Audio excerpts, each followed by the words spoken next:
Bonsoir mes amis, salam alaikum. Bonsoir mes amis, les patriotes, les Algériens, le Fhoula.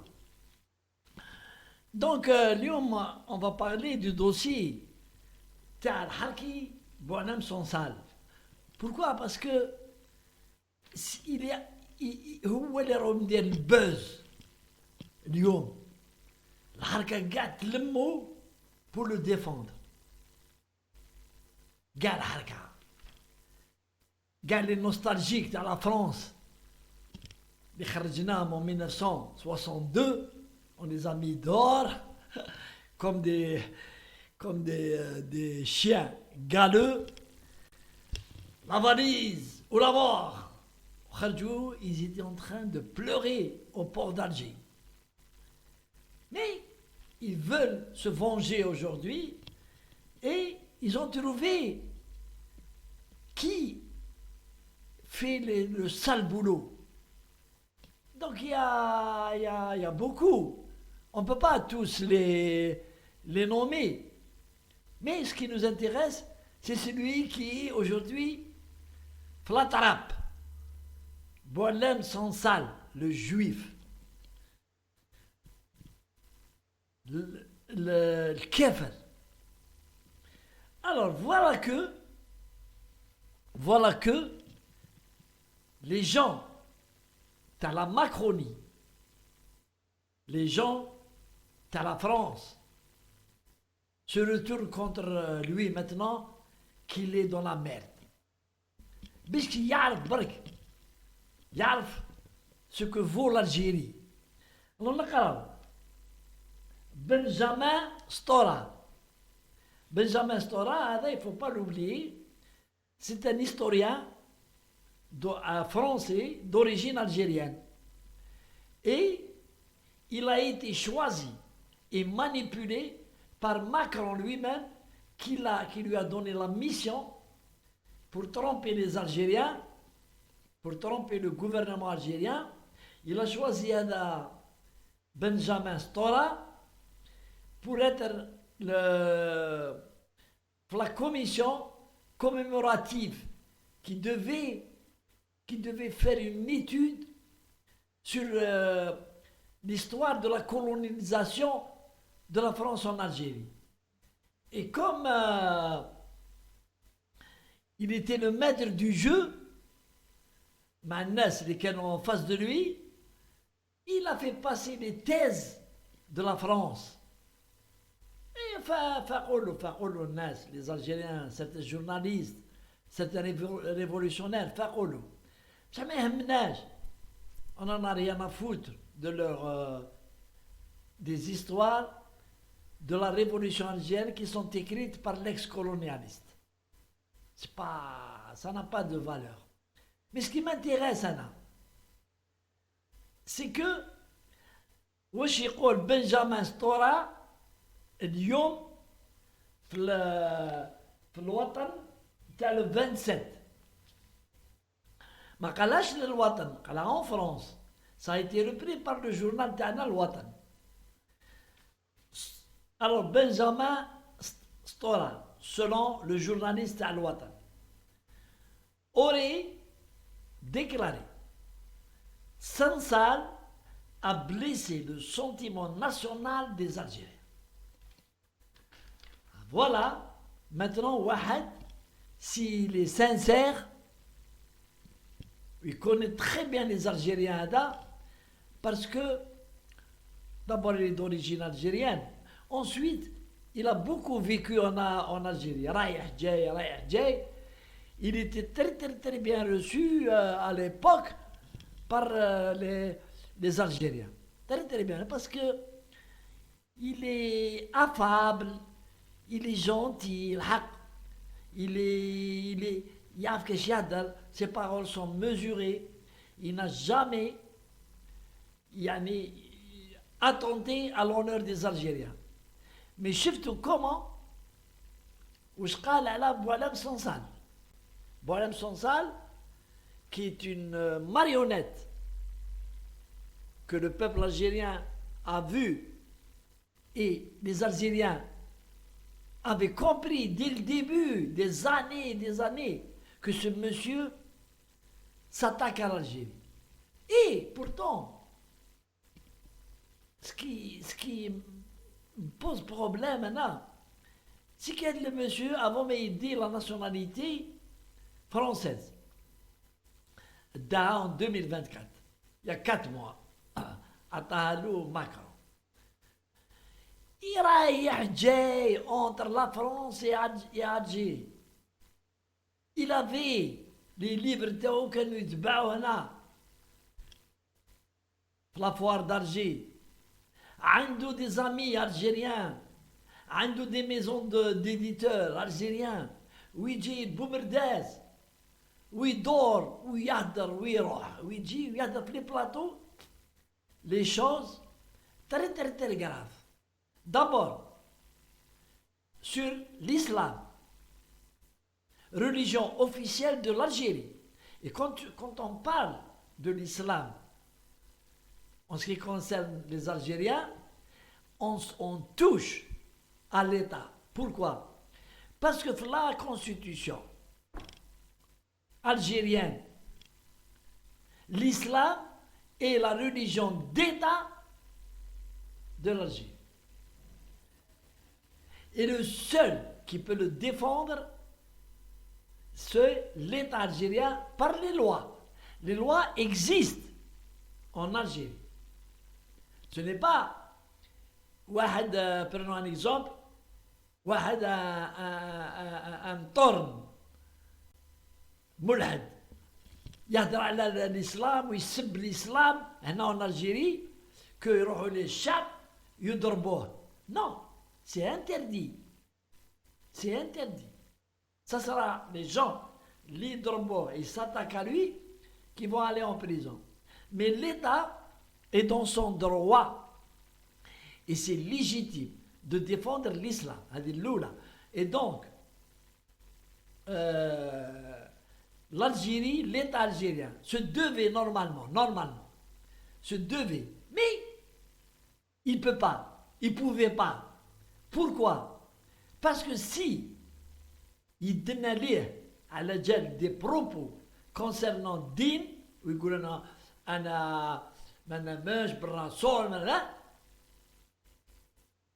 la communauté européenne dit non, c'est la liberté de chaque individu.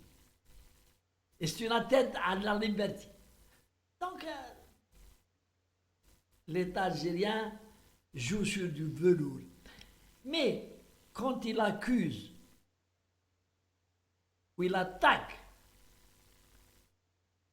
l'État algérien avec des mensonges pour donner du crédit à la thèse du Maroc et donc fatalement à celle de Macron,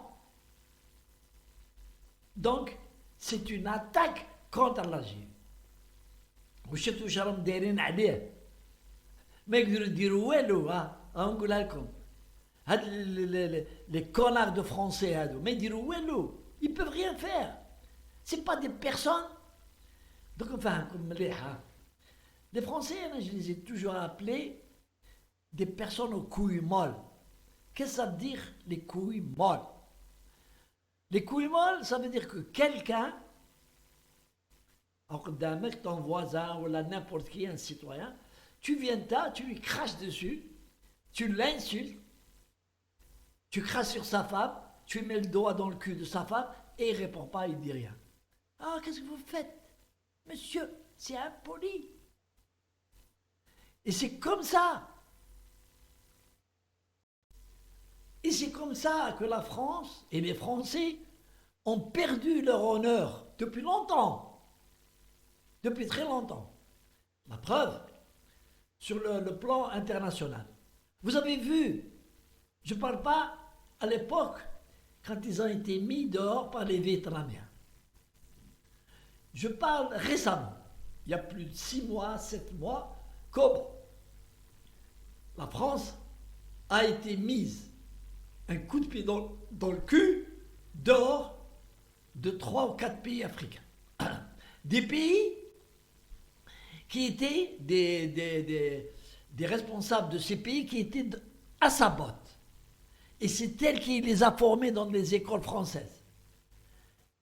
Mais quand ils ont vu que la France, à travers le président Macron, un gosse impoli, mal élevé, comment il a rabaissé la France et comment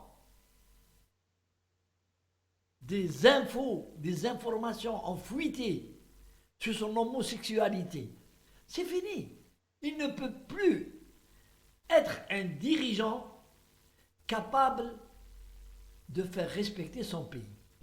C'est pour ça que des jeunes sous-lieutenants, lieutenants, qui n'ont aucun niveau et qui l'ont mis dehors, ils l'ont fait. Alors, maintenant revenons en France. Il y a près de 6 millions d'Algériens.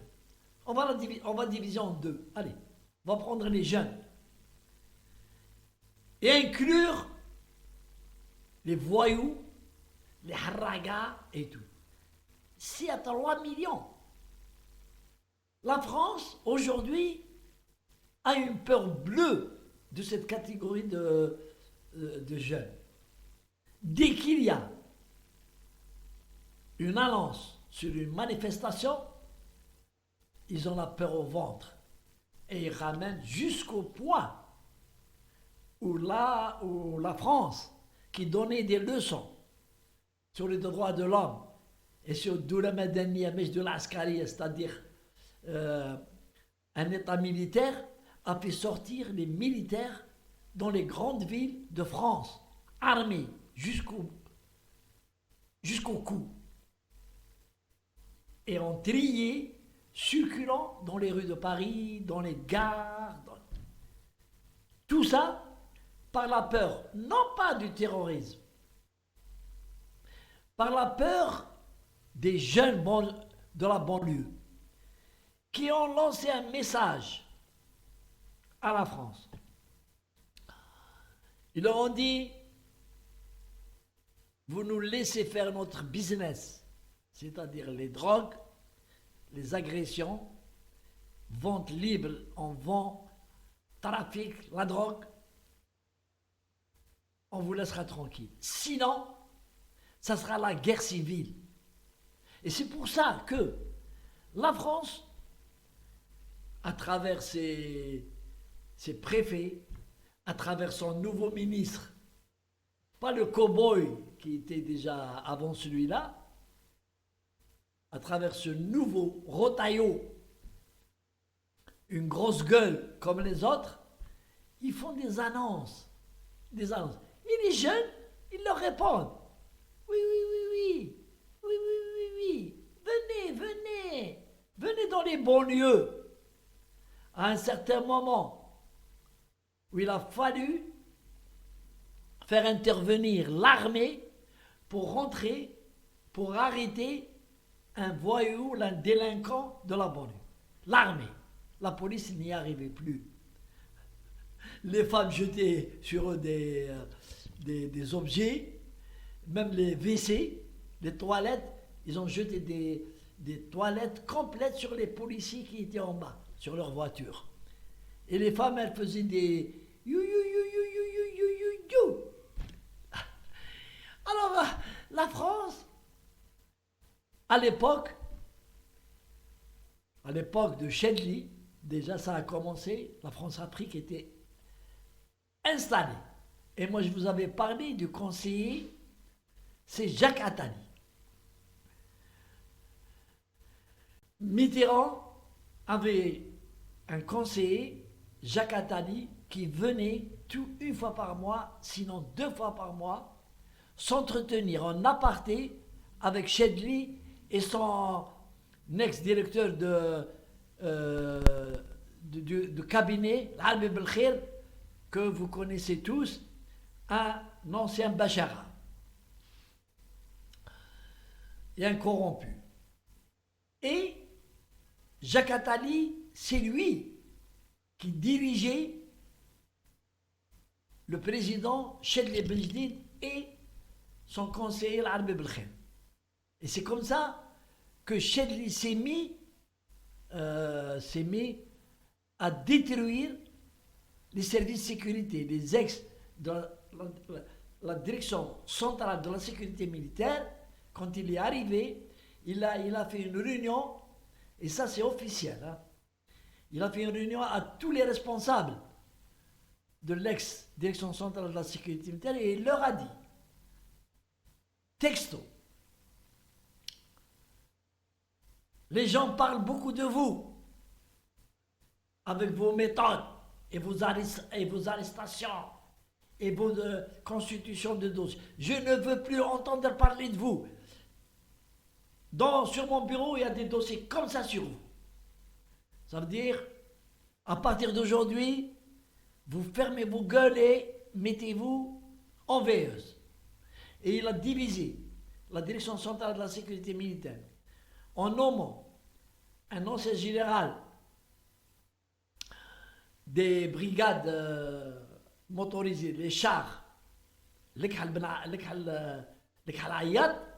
il a nommé un moudjahid, le général Betchi, à l'autre partie de la nouvelle sécurité, la DG c'est pas quoi.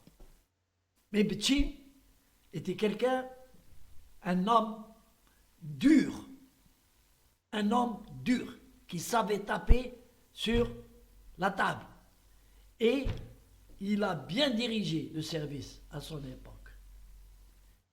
Il était, on va dire, un peu brut, mais dans l'intérêt de l'Algérie, puisque c'est un ancien moudjahid, et son frère aîné aussi, c'était un grand moudjahid de l'Iran.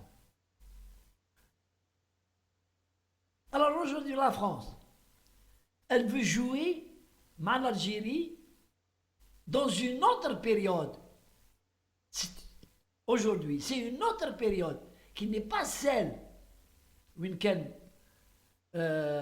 Chedli Ben Jdid. Et je le dis, hein, Chedli Ben Jdid ne l'a pas fait par terrorisme ou par corruption. Là. Non, là, il l'a fait parce qu'il a entendu les chants de sirène qui viennent de Paris pour améliorer l'Algérie. Il croyait que la France lui donnait les bons conseils, alors qu'il était en train de détruire la protection de l'Algérie.